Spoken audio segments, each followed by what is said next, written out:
We're back on Girl Talk, and I have to tell, this is so funny. This is like the coolest thing I've ever seen, these little bitch sticks. But you were so cute. Nancy's like, well, this is my first time, so I sort of held this like this. I'm like, heck no, we're on Girl Talk here. This is Debbie Lines. Yeah. Well, it's all fun. There are so many cool things.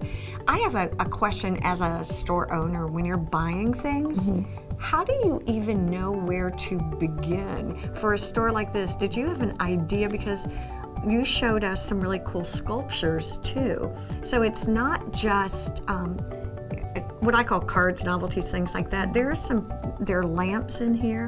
What was your thought process in buying things, or what is it now? Well, primarily, it helps if you like it, that's for sure. If you like what you see. When there's a great cause involved, like for her, she's donating a portion of the profits. We have a few lines that are like that. As I said before, most are American handcrafted, but there are some lines that are made in Thailand or Nepal to benefit those communities. But it's about getting a good mix. It's about getting some great textiles, some great home products, like whether the lamps, the frames, the pottery, fun candles maybe. You know, as you look around, you'll see it's a pretty diverse collection. It's fun to shop for this shop. It is. It seems like one of the stores that you go into not really knowing what to expect and coming out with, 6 things that you didn't know you couldn't live without until you came in. Thank you. It was a go-to place for wedding gifts for and a then long something time for your friends too. Exactly. One for them, one for me. Right.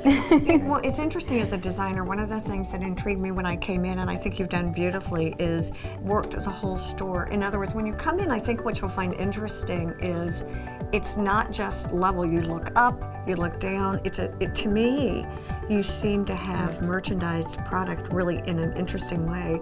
Well, thanks. It's hard to get everything to show. Some people really forget to look up, and we have a lot of hanging glass pieces and different things like that you'll see, but there's a lot going on in here. Are there anything that surprised you? Is it surprising what people do or don't buy, or how many local artisans you said now are coming in to talk to you about displaying their wares? Well, I'm considering featuring a local artist once a month and having fun. a showcase for them, and that gives me an opportunity to meet them and gives them an opportunity to showcase what they do maybe for 3 weeks a month. So we've been accepting artist cards for that, and that's going to be a fun thing to develop over time.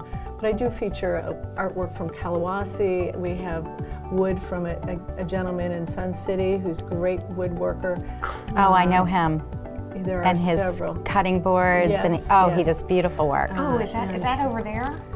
We'll have to Actually, show we that. have his back there. comfort birds right now, and there are several things like that. Tell me more about local that. jewelry. Okay. There are 2 women from Bluffton that make a jewelry line called Change, and it's all crafted from quarters. So there are just so many talented how people fun. here. It's been fun. I had no idea that Hilton Head in this area were so filled with Very arts-rich area. Yes, exactly. Yes. Exactly. I think this is a great location too. We were talking a little bit about your decision in where to land, and one of the things that I think makes it a great location is the parking's super easy.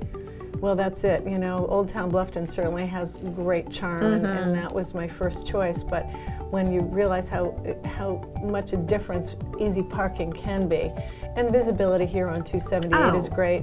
But when we started, we didn't put next to Hobby Lobby, and nobody knew 1127 Fording Island Road. Okay. So now we say between the PGA Tour Superstore and Hobby Lobby. Or First Watch is always a Watch good. is another one. That's why we're open Sundays. Yeah. We have so many people waiting for breakfast that they come over here to shop. What's First Watch? Restaurant? Great Yep. restaurant. It's a brunch and lunch spot. Breakfast, brunch, Look and at lunch. you. Yeah, you would love it. Oh, Yeah, really? This is it your is. neck of the Good. woods too. Good. I think it's super fascinating. Again, from a product point of view, is there anything that surprises you that people come in and get? Maybe these. It's a little different. Maybe than this? it was. Yes, oh, I love this. This scares you. We're doing lots of textiles. Okay. We that. we have a lot of people that know the store that knew me from Connecticut. Either are vacationing on Hilton Head or have moved that's down fun. here. So you That's have been some great. old clients oh, yeah, that they come pop in? by once a week. It's really fun, and my old mailing list is still very active too. So I've been keeping in touch with my friends from New England. And, Make new friends, keep the old. That's yeah. right. So some of the things, these are great. The books have been a huge hit yeah, for us. absolutely. And they're local, so that's great. Oh, I've grown up with Eric Rand. He's amazing. Did you? Yeah. Believe it or not, we're going to have to take a quick break. We'll be back here on Girl Talk. Stay with us. We're the Spirited Hand.